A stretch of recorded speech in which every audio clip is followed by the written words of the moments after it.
2025 বৰ্ষৰ স্কুটিৰ আপডেটক লৈ আহিল এটি ডাঙৰ খবৰ। ৰাজ্যৰ মুখ্যমন্ত্ৰী ডক্টৰ হিমন্ত বিশ্ব শৰ্মাই ঘোষণা কৰিলে 2025 বৰ্ষৰ স্কুটি প্ৰদানৰ দিন তাৰিখ।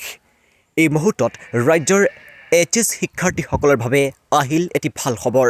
শিক্ষাৰ্থীলৈ এই সুখবৰ প্ৰদান কৰিলে স্বয়ং ৰাজ্যৰ মুখ্যমন্ত্ৰী ডক্টৰ হিমন্ত বিশ্ব শৰ্মাই। 2025 বৰ্ষৰ স্কুটি প্ৰদানৰ দিন তাৰিখ ঘোষণা কৰিলে মুখ্যমন্ত্ৰীগৰাকীয়ে।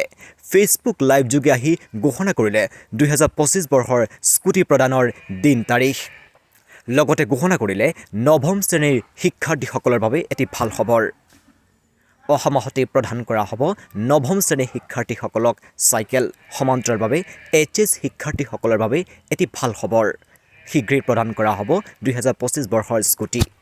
এই সময়ছোৱাৰ ভিতৰতে হাইস্কুল শিক্ষান্ত পৰীক্ষাত ডিষ্টিংশ্যন সৈতে পাছ কৰা ছাত্ৰ ছাত্ৰীসকলক আনন্দৰাম বৰুৱা বঁটা আমি প্ৰদান কৰিম। আৰু 10 ডিচেম্বৰৰ পৰা 20 ডিচেম্বৰৰ ভিতৰতে আমি নৱমমান শ্ৰেণীৰ ছাত্ৰীসকলক আৰু ছাত্ৰসকলক আমি চাইকেল বিতৰণ কৰিম। আৰু ঠিক একেধৰণে উচ্চতৰ মাধ্যমিকত সুখ্যাতিৰে উত্তীৰ্ণ হোৱা ছাত্ৰ আৰু ছাত্ৰী যিসকল ইতিমধ্যে নিৰ্বাচিত হৈছে তেওঁলোকক স্কুটিসমূহ বিতৰণ কৰিম।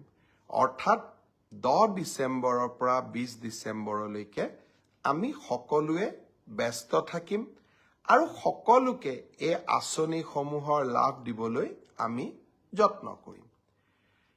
এই সময়ছোৱাৰ ভিতৰতে অৰ্থাৎ 1 তাৰিখৰ পৰা 10 ডিচেম্বৰ